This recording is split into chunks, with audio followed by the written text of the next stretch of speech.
Shalom, amados. Quem está dormindo, diga amém. Oh, glória a Deus. Eu não fico triste não, porque a Bíblia diz que aos seus amados dá enquanto dorme. Então, se você recebe em alfa, que Deus te abençoe. Não é? É uma alegria tremenda estar aqui.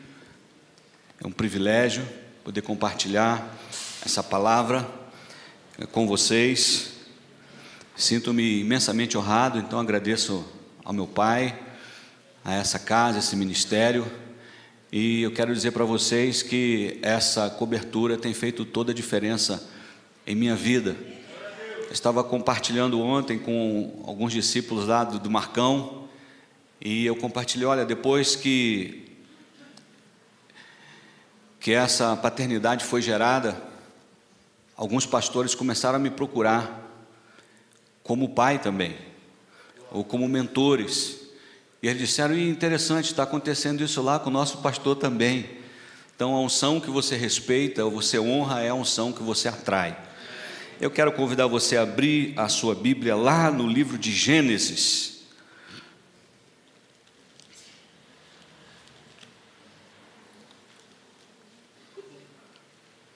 capítulo 17, você achou Gênesis? É Êxodo. Êxodo 17.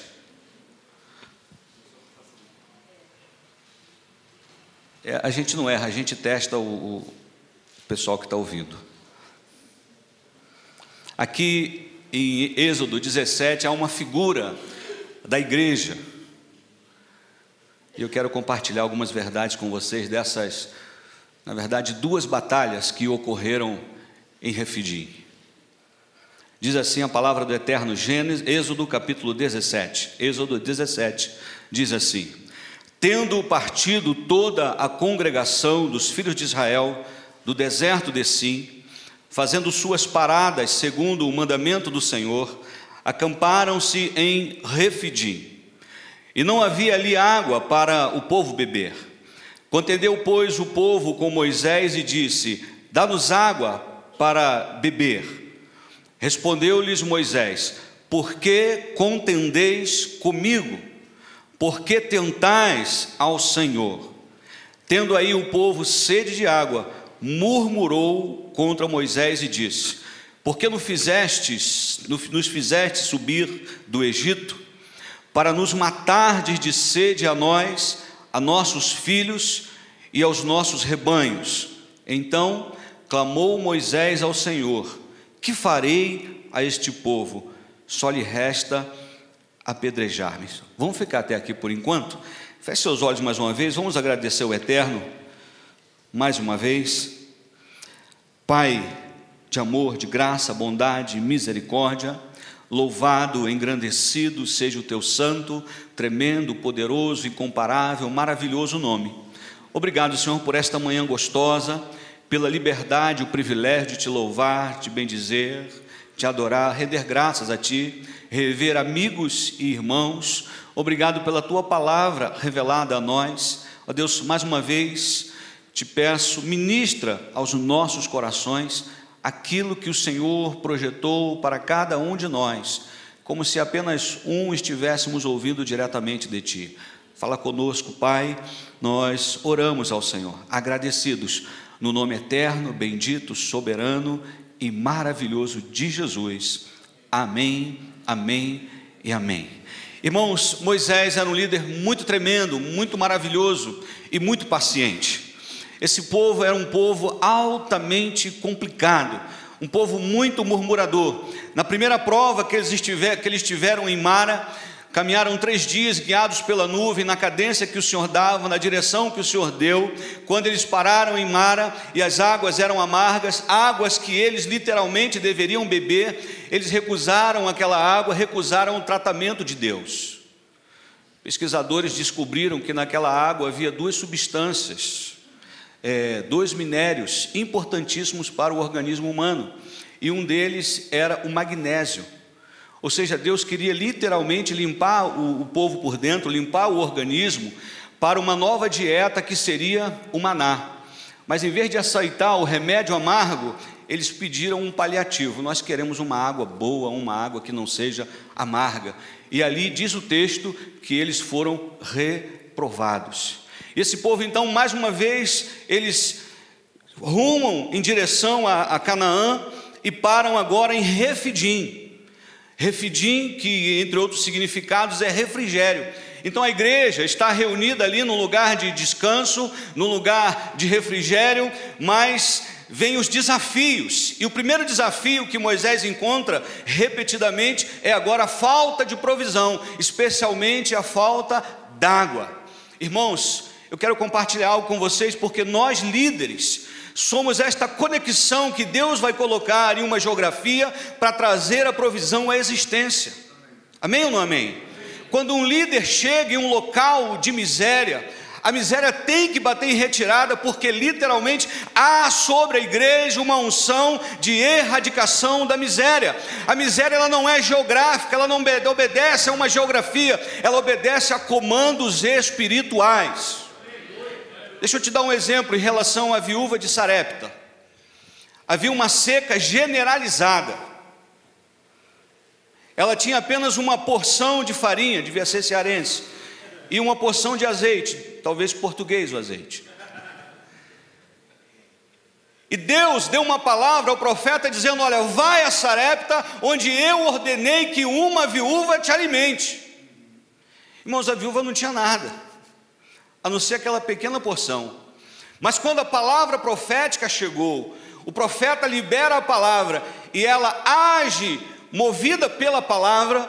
A farinha não acabou, o azeite não cessou, enquanto Deus não mudou as condições geográficas, enquanto a chuva não veio. Quando Deus te estabelece num lugar, Deus vai estabelecer também a provisão. Então as guerras internas de provisão serão supridas pelo Altíssimo. Um dia Jesus chega para os discípulos e pergunta assim: lembra quando eu disse para vocês não saírem com alforje, não levarem capas, não levarem nada, mantimentos pelo caminho? Jesus pergunta para eles: vos faltou alguma coisa? Eles responderam: Senhor, não faltou nada, porque aonde Deus estabelece a sua visão, Ele mesmo se encarregará de dar a provisão. Onde tem visão, Deus vai gerar, através do líder, a provisão. Quantos entendem?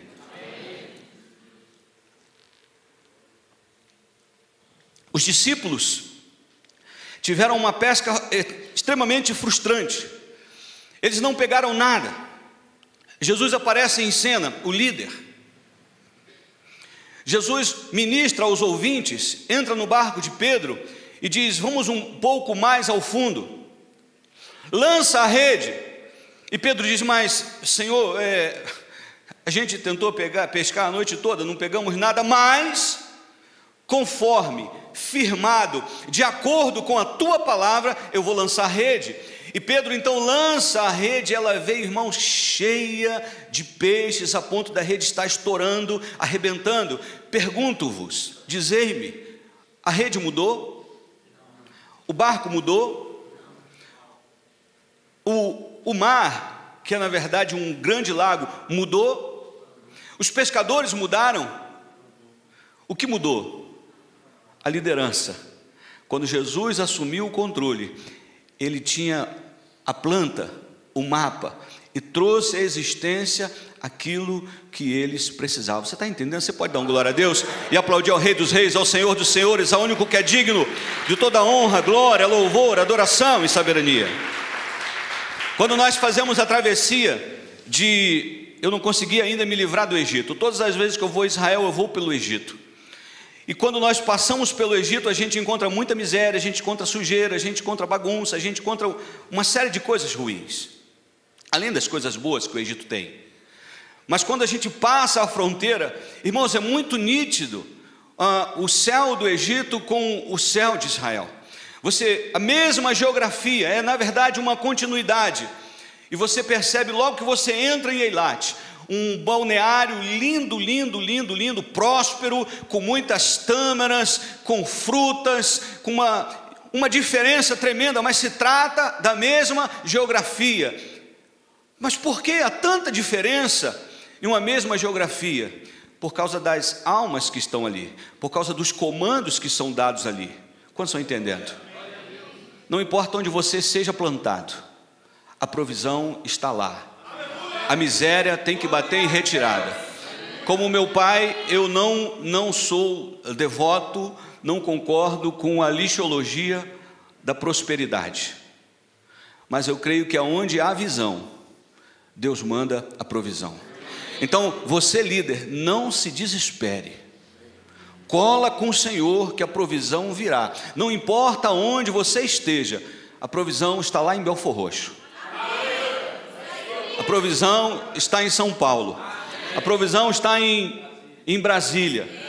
Aonde houver um líder, a provisão irá segui-lo. Porque a Bíblia diz que se nós ouvirmos a voz do Senhor, nós não vamos correr atrás das bênçãos. As bênçãos é quem nos... Aleluia. Então essa guerra de provisão, irmãos, era na verdade uma guerra interna, a guerra que a igreja enfrenta até hoje. Mas se o líder não estiver conectado em Deus, ele abandona o ministério por falta de provisão. Deus disse que não seria fácil, é verdade, mas a provisão viria, porque Deus não é insano e irresponsável para dizer vai e se vira. Quando Deus abre uma porta para você, Ele entra junto. A segunda guerra que eu vejo aqui nesse contexto, essa guerra interna ainda, irmãos, era a guerra da dúvida. Eles começaram a questionar, será que Deus mesmo está conosco? E quando a dúvida se levanta, começa a vir o saudosismo, porque é um povo que já tinha saído do Egito, mas literalmente o Egito ainda não tinha saído deles. Há pessoas que quando elas são provadas, elas revelam o quanto de Egito ainda existe nelas. É só vir a prova para o Egito se manifestar. Quantos estão entendendo? E aí eles começaram, mas dizendo, seria bom agora a gente ficar, não seria bom termos ficado no Egito? Agora trouxe a gente para cá, os nossos filhos, nós vamos morrer de sede, e agora? E a dúvida, depois, meus irmãos, que coisa terrível, eles já haviam visto o mar se abrir, eles viram a água ficar doce, eles já tinham comido o maná, e ainda tinham dúvida, será que Deus está conosco? Será que Moisés realmente é um homem de Deus? A dúvida, ela opera contra a fé, e quando você está participando de um ministério, e a dúvida prevalece, você precisa se converter. A dúvida é inimiga da fé. Com dúvida você não caminha feliz, você não caminha com liberdade, você não caminha com graça, porque você vai caminhar sempre assim, com o quê?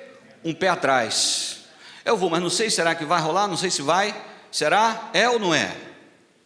Quantos estão entendendo? No nosso dicionário, a dúvida não pode fazer parte. Você está comigo, sim ou não? Será que Deus está com esse cara mesmo? Será isso? Será que a gente vai conseguir? Será que não sei o quê? Será? E aí, irmãos, quando a dúvida se estabelece, a murmuração cresce. Repita assim comigo: quando a dúvida se estabelece, a murmuração cresce.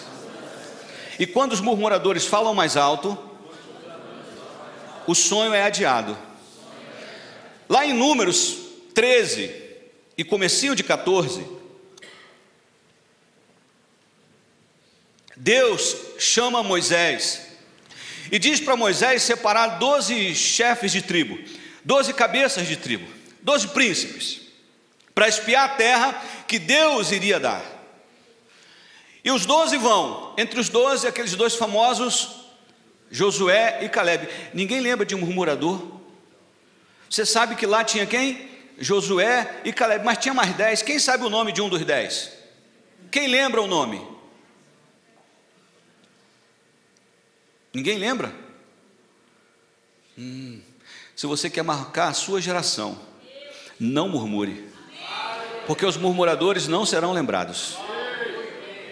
E aí, queridos, os 12 vão, os 12 voltam, e Josué e Caleb empolgadíssimos, não, nós vamos conseguir, e o Senhor é conosco. E os 10 começaram com aquela síndrome dos medley.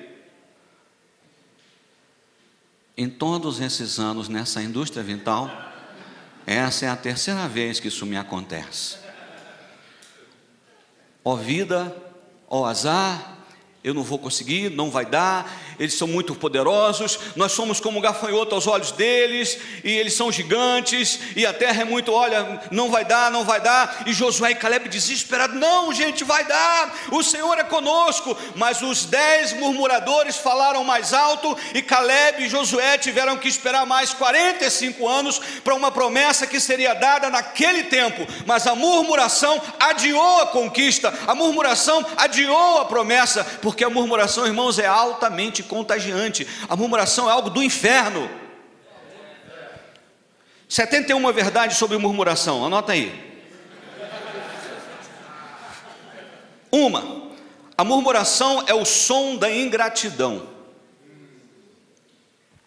A murmuração é o ataque da incredulidade sobre a fé. A murmuração é amnésia espiritual. O murmurador, não importa quantos capítulos maravilhosos você viveu na sua história, apenas a parte B de um versículo já faz toda a diferença para ele, é o suficiente para ele murmurar. Os murmuradores têm memória curta. Normalmente são as pessoas que você mais ajudou. Murmuração é o estopim da rebeldia. Murmuração é uma semente de desonra. Murmuração é focalizar o negativo em meio a tantas coisas boas. É como se eu pegasse uma folha branca aqui e dissesse, irmãos, essa folha branca, aí tem um pontinho preto lá na ponta. O que vocês estão vendo aqui? Essa folha está manchada, tem um pontinho preto aí. Pode ter um desenho maravilhoso, tem um desenho maravilhoso aí, mas eu estou vendo um rasgadinho ali na ponta da folha. Ele só vê o negativo, o foco dele está sempre no pior. Murmurar é fazer propaganda das obras do diabo. Murmurar é menosprezar o poder de Deus. Murmurar é revelar de que lado você está. E murmurar é demonstrar que perdeu uma boa oportunidade de ficar calado. A murmuração atrasa todo mundo. Em Números 12, pouco antes do 13, o povo teve que ficar parado 7 dias, por causa de uma murmuradora chamada Miriam, que ficou leprosa, e ela teve que esperar 7 dias, por causa da intervenção, da intercessão de Moisés, para que ela fosse curada. Então, eles não podiam levantar acampamento sem Miriam. Então, por causa daquela leprosa murmuradora, eles perderam mais 7 dias. Murmuração é atraso de vida, porque líderes não murmuram, líderes adoram. Líderes não reclamam, líderes clamam. Amém ou não amém? Você não foi chamado para murmurar. Glória a Deus. Então esse líder Moisés, irmãos, isso é maravilhoso. Ele clama a Deus e se aproxima da liderança. O que ele faz? Pastor Lima, vem aqui no texto comigo. A resposta de Deus para Moisés no 17:5. Respondeu o Senhor a Moisés: passa adiante do povo e toma contigo alguns dos anciãos de Israel.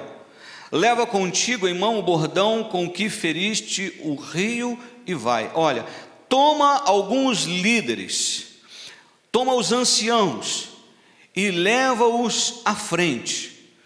A palavra do apóstolo ontem, que Deus não tem preferidos, Deus tem íntimos.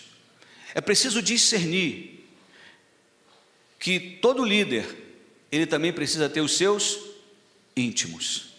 Jesus tinha Pedro, Tiago e João. Em diversas ocasiões você lia que Jesus estava com Pedro, Tiago e João. E precisamos discernir que é um privilégio quando um líder abre a sua intimidade para você. Existem pessoas que, quando eles percebem a intimidade do líder, eles não prestam atenção na unção que está sobre o líder, mas eles procuram a falha da humanidade. O nosso compromisso não é com o caráter do líder, mas é com o caráter da unção que está sobre ele. Quantos estão entendendo? Eli era um líder, me perdoe a expressão chula, vacilão, omisso, apesar de ainda ser uma lâmpada, mas deixava os filhos usarem e abusarem, meter a mão nas coisas que eram dedicadas a Deus. Mas quando ele liberou uma palavra profética para Ana, de que Deus atenderia o desejo do seu coração, Ana engravidou. Por causa do seu caráter? Não, por causa da unção que estava sobre a vida dele. Glória a Deus. Então ele chama para a intimidade, irmãos, ele os leva à frente. Ele está levando esses líderes à frente, e estar à frente com o líder é estar pronto para ser a referência. Existem pessoas que querem colar com você, ou que querem colar com o líder, mas não suportam o vácuo que esse líder deixa. Eu quero ser, mas tem que pagar esse preço? Tem que fazer isso? Tem que fazer aquilo? Às vezes queremos o bônus, mas não estamos dispostos a pagar pelo ônus. O pai liga lá para Portugal e o filho já fica feliz por poder estar aqui. Eu creio que há um regozijo, uma alegria em poder vir para cá, para estar perto. Quantos entendem? Então eles vão à frente. E ir à frente, irmãos, é literalmente ser referência, porque a Bíblia diz que nós somos sal e luz. Então você, como líder, é referência. Então, se você é referência, a cobrança maior vem sobre você. Como dizia o avô do Peter Parker: quantos maiores são os poderes, maiores são as responsabilidades. Quem lembra dessa cena? Não é? O avô do Homem-Aranha foi o Peter Parker. O avô dele falou no carro: meu querido, o tio, é um meio tio avô, né? Obrigado pela correção. O tio olha para ele e fala assim: olha, quanto maior é o poder, maior é a responsabilidade. Porque o líder é cobrado de acordo com a sua autoridade.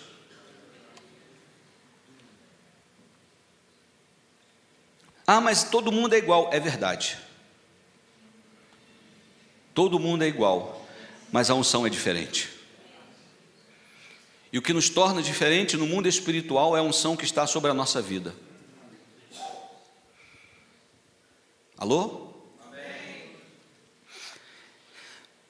O texto diz, irmãos, isso eu acho lindo, que o líder Moisés, quando essa guerra interna se estabelece, sob a direção de Deus, olha que lindo isso, ele pega os líderes e leva os seus líderes para a rocha. Eu aprendo algo poderoso. Em todo tempo, líder, leve os teus líderes para perto de Jesus. A rocha que é Jesus. A coisa está apertada, a coisa está difícil. Jesus. A murmuração está se estabelecendo. Jesus. Tem dúvida? Jesus. Tem escassez, está faltando provisão? Jesus. Então Moisés foi orientado por Deus a levar os líderes para a rocha, porque é da rocha, Jesus, que sai água fresca. A água que nós precisamos está na rocha eterna chamada Jesus. E aí, irmãos, resolveu os problemas. Que bênção! Resolveu o problema de escassez, resolveu o problema de murmuração, porque eles viram um milagre, pararam de murmurar, até a próxima prova. Mas viram um milagre, pararam de murmurar, então Refidim, se estabeleceu o refrigério, se estabeleceu o descanso, se estabeleceu um tempo de bonança. Porém, quando tudo estava bem internamente, se levantam os amalequitas. Uma igreja fortalecida internamente, com as guerras externas, ela cresce. Ela sai fortalecida. E aí o texto diz, irmãos, que os amalequitas se levantam contra o povo de Deus. Vem comigo agora a partir do versículo 8. Então veio Amaleque e pelejou contra Israel em Refidim. Com isso ordenou Moisés a Josué: escolhe-nos homens e sai e peleja contra Amaleque.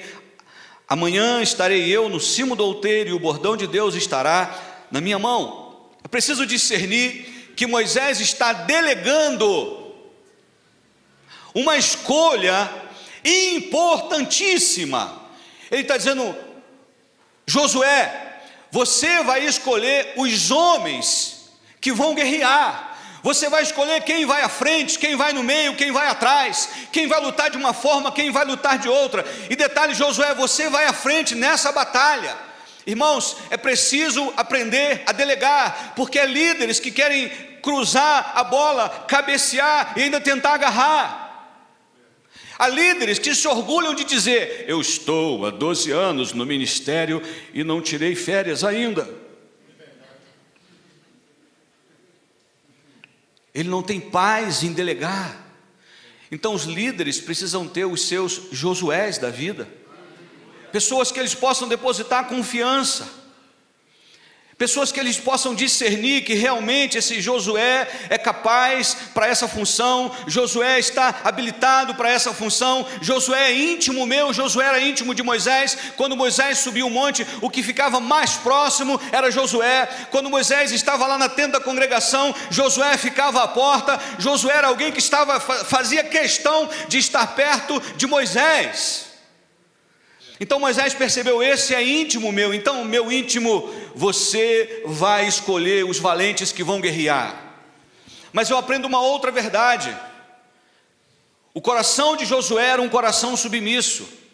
Então nós líderes precisamos discernir os comandos que os nossos líderes nos dão.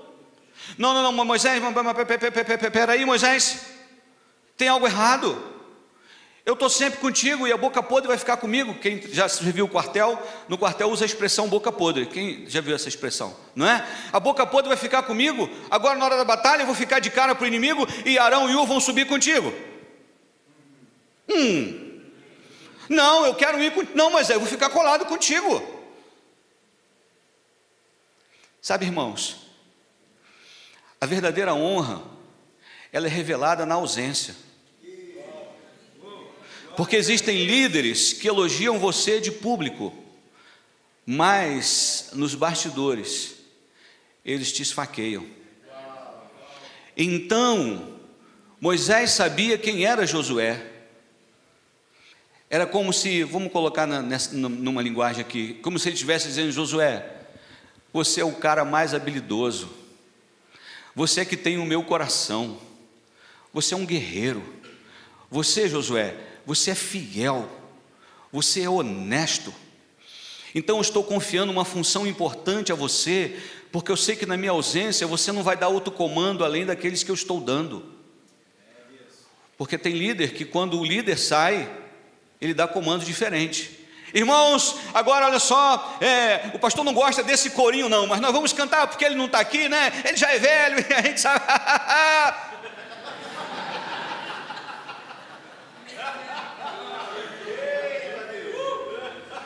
Irmãos, olha, o culto termina 9 em ponto da noite, 9 em ponto, mas a gente já repreendeu o demônio das 9, então nós vamos até às 11.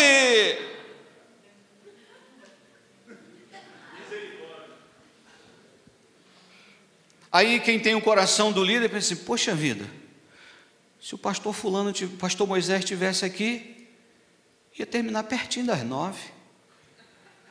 E esse cântico horroroso aí não seria cantado. Ele detesta esse cântico, mas ele não está aí, né? Fazer o quê? Irmãos, eu amo o meu líder. Eu amo o meu líder.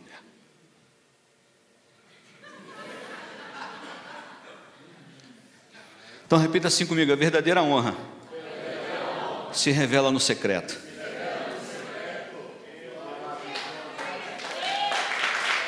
Aleluia. Se for para o Senhor, você pode aplaudir com mais garra. Aleluia. Então Moisés sobe ao monte que o próprio Deus direcionou e estende as mãos como uma cobertura espiritual. E você já leu essa história, você sabe que enquanto as mãos de Moisés estavam estendidas, Josué prevalecia, o povo de Deus prevalecia, mas havia momentos em que a mão de Moisés pesada começava a abaixar e o povo começava a perder, porque a Bíblia diz o que? Ferireis o pastor e dispersareis a ovelha. E olha o que acontece então, irmãos, eu acho tremendo isso. Assim como Moisés levou os líderes para a rocha, agora os liderados de Moisés levam a rocha para o líder. Está lá no texto, vem comigo, olha aí. 11, quando Moisés levantava a mão, Israel prevalecia, quando porém ele abaixava a mão, prevalecia Amaleque. Ora, as mãos de Moisés eram pesadas, por isso tomaram uma e a puseram por baixo dele. Olha que líderes lindos. Pastor, você está cansado. A gente está lançando aí uma intercessão aí pela sua vida, pela sua família. Pastor, o senhor está precisando de umas férias. Está aqui, ó, um ingresso para o Beto Carreiro World com a sua família. 2 semanas, 0,800. Caldas Novas, aleluia. Eu participei, irmãos, eu fui para aquele evento da Rua Azusa em Los Angeles, e eu aproveitei e passei em Hollywood. Aí fiz uma filmagem lá para chamar o povo para um evento. Teve gente que endemoniou. Teve um engraçadinho que colocou assim: com dinheiro dos fiéis é mole. Eu não gosto de responder, mas se eu respondesse, eu responderia assim: é verdade, porque com dinheiro, é só com dinheiro dos infiéis, porque os demais, os infiéis, só criticam. Então você não faz nada com o dinheiro dos infiéis, nem Deus, porque o dinheiro dos infiéis Deus não vê. Quantos estão entendendo? E o outro colocou assim: quero ver ir para a África. Aí minha esposa colocou: ele já foi. Porque as pessoas aprenderam a chorar com os que choram, porque história triste toca o coração, mas uma história alegre às vezes gera inveja, revolta. Irmão, se eu chegasse aqui dizendo: amados, eu estou vindo de uma viagem em Frankfurt, mas depois de uma parada que eu fiz em Amsterdã, eu também estava em Los Angeles, mas antes, na verdade, porque eu tive que pousar de helicóptero. Irmãos, é difícil pousar de helicóptero por aqui. Aí o pessoal já: palhaçada. Palhaçada, precisava ficar exibido, rapaz. Precisava dizer que veio de helicóptero ou ódio. Gente metida. Mas se você entra aqui, irmãos, ore por mim, só pela graça que eu estou aqui, irmãos. O apóstolo é muito corajoso, porque o inimigo está furioso. Eu quase fui atropelado ali atravessando a rua. Meu sapato está até com furo aqui embaixo, irmãos. Mas é porque cortaram minha luz essa semana. E aí tu, eu perdi não sei o que. Tadinho. Aí no final pastor Lima, a gente vai estar orando pelo Senhor, vai interceder. Por quê? Porque história triste comove. E tem gente que ama contar história triste. Porque quando ele era pequeno, ele chorava e vinha o leitinho. Ele era pequeno, ele chorava e trocava a fraldinha. Ele cresceu, continua chorando. Então quando alguém ri, ele não gosta, porque a gente se identifica com os semelhantes. Você está aqui ou não? Então eles levaram, olha que lindo, Arão e Hur, irmãos, que coisa linda. Papai, o senhor está cansado, senta na rocha. O senhor está tão ocupado que o senhor nem teve ideia de sentar na rocha. Mas olha, a gente está de olho no Senhor e aqui a rocha. Jesus, cuida do papai. Moisés está com a mão cansada. Mas tem outro detalhe, irmãos. Arão, aí um de um lado, o outro do outro. Sabe como se chama isso? Presença. Repita assim comigo: a presença me habilita. A presença te habilita.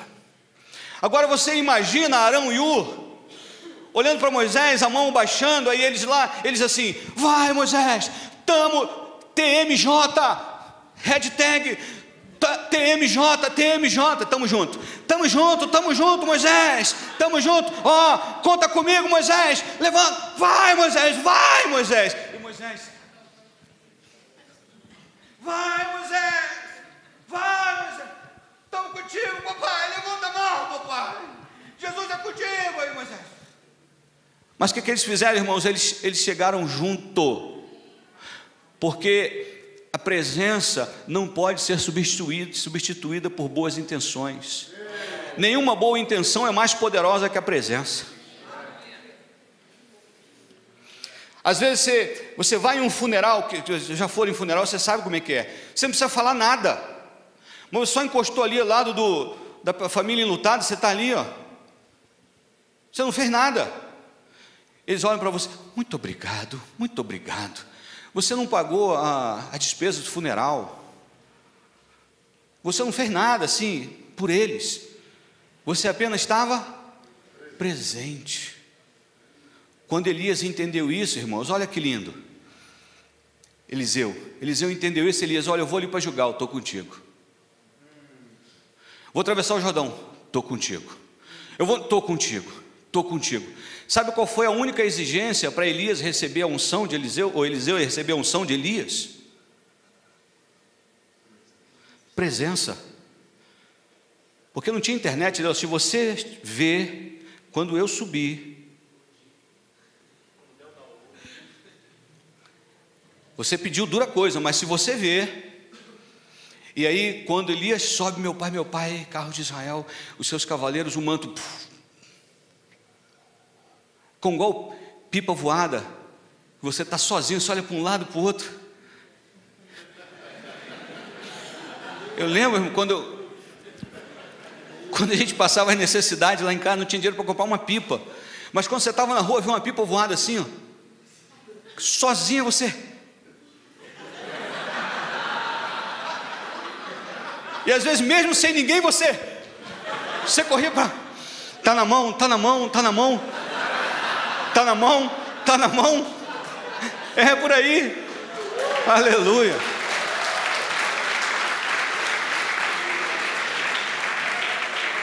Agora os aprendizes, os alunos, a escola profética está lá do outro lado, mas aí Elias,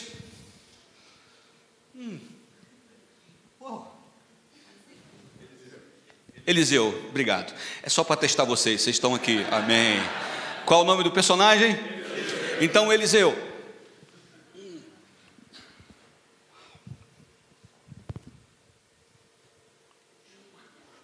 o último milagre de Elias, primeiro milagre de Eliseu, vamos ver se funciona mesmo.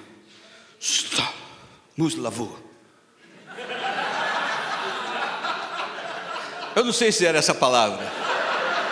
Abra-te sésamo. Não sei se ele falou algo.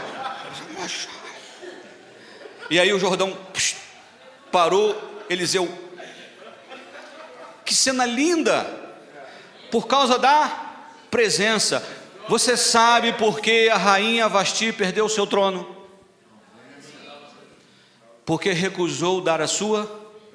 Você sabe por que a rainha Esther salvou o seu povo? Porque ela ousou estar presente. Você sabe como Judas traiu a Jesus? O que ele teve que fazer? Você sabe por que Tomé não recebeu aquela baforada santa de Jesus? Você lembra dessa passagem? Jesus lindo, irmão. Jesus, corpo já transformado, poderoso, atravessava a parede. Jesus,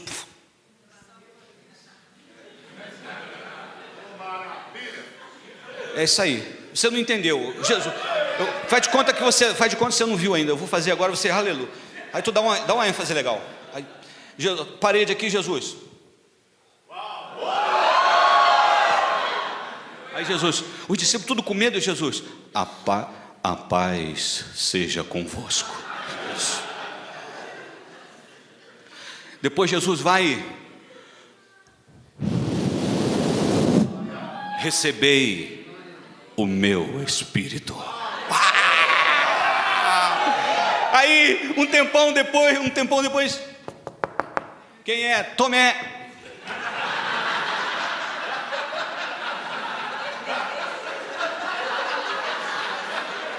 Vocês estão diferentes. Vocês estão diferentes. Aleluia.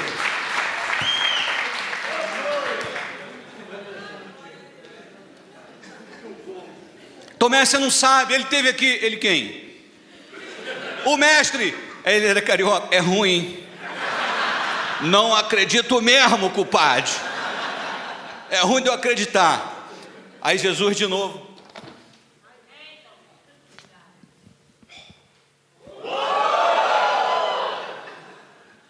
Tomé,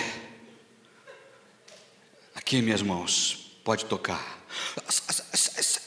Não seja incrédulo, mas um crente. Porque tem um povo aí que não me viu como você está me vendo, mas eles creram. Diz para o teu vizinho assim: você é um bem-aventurado. Presença, meu irmão. Você sabe, eu quero encerrar essa parte aqui da presença para entrar na mensagem. Você sabe qual foi a última promessa de Jesus? Eis que estarei convosco. Aliás, corrigindo, eis que estou convosco todos os dias, até a consumação dos séculos. Aleluia.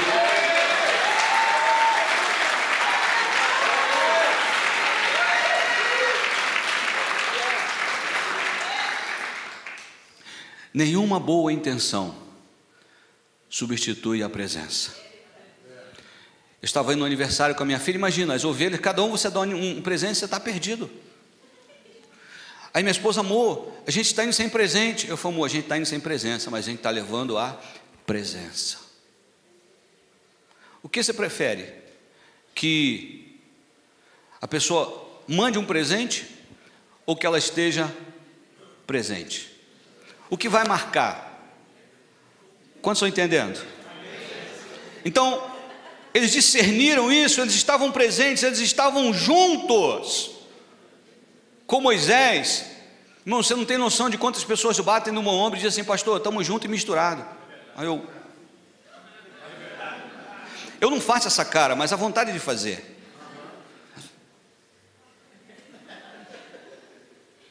Estamos juntos e misturados. Imagina, você olha para trás e não vê ninguém. A presença, ela te habilita, porque você não ouve a mensagem interpretada.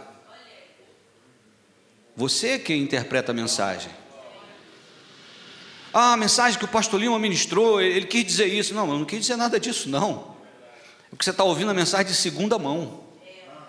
Quem está presente sempre ouve de primeira mão. Evita as distorções, sabe? Evita as inferências na mensagem. E aí eles estão juntos, e eu quero concluir. No quinto concluir, a gente sempre conclui. Fez Josué com Moisés, tá? Quando a mão levantava, ora a mão de Moisés era e tal, Arão e Ur sentados e tal, e firmes até o pôr do sol. 13. E Josué desbaratou a Amaleque e a seu povo a fio de espada. Então disse o Senhor a Moisés: escreve isto para a memória num livro e repete-o a Josué, porque eu hei de riscar totalmente a memória de Amaleque de debaixo do céu. Aqui acontece algo lindo. A Bíblia diz que Josué desbaratou quem? Josué não fez para aparecer, mas foi ele quem apareceu. Como Moisés era sarado, ele disse: Senhor, não escreve esse negócio aí não. Moisés desbaratou os amalequitas. Se ele fosse ciumento, sim ou não? Mas quando um líder sarado, a alegria dele é ver o seu filho crescer. Crescer. Ele fica feliz quando o seu líder cresce. E tem pastor que quando alguém prega melhor do que ele sai, quando volta: pastor, o fulano pregou, olha pastor, que palavra. Que bênção, né, irmão? Miserável nunca mais vai pregar aqui. Porque ninguém pode aparecer, só ele. Quando você é um líder sarado, você não se importa com quem ficam os créditos. Você está trabalhando para o reino. Que ele cresça e eu diminua. E aí no 16 disse: porque o Senhor jurou, haverá guerra do Senhor contra Amaleque de geração em geração. A igreja continua brigando com os amalequitas, que às vezes estão no meio de nós com roupa de cordeiro. Mas eu quero encerrar dizendo isso para você: Deus nunca vai te convocar para uma batalha para você perder.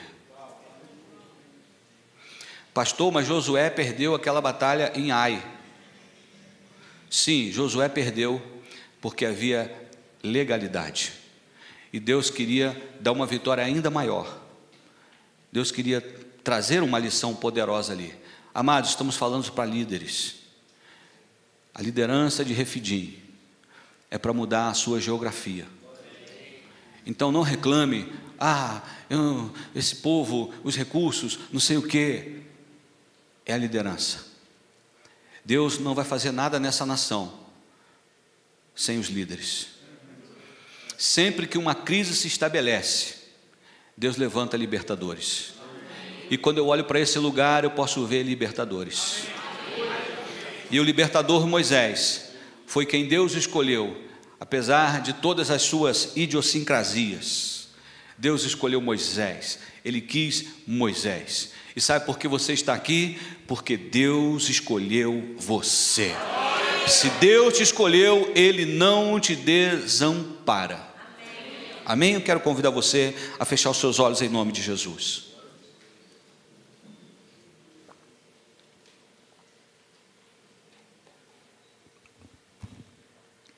Aleluia. Eu creio que existem remanescentes aqui nesse lugar. Líderes comprometidos com o Senhor, com o Rei do Reino e com o Reino do Rei. Líderes de visão. Então, líder, se há visão, fica tranquilo. No tempo de Deus virá a provisão. A visão que Deus te deu vai atrair a provisão. Pai, levanta líderes que tenham o coração do seu líder, líderes que honrem a unção e que possam fluir nela para a glória do teu santo e poderoso nome. Ó Deus, que as guerras internas debaixo da tua direção sejam superadas, para que quando as guerras externas vierem, nós derrotarmos o inimigo. Obrigado por esta conferência. Obrigado pela tua bondade, a tua misericórdia. Obrigado por cada ministério representado aqui, no nome maravilhoso de Jesus.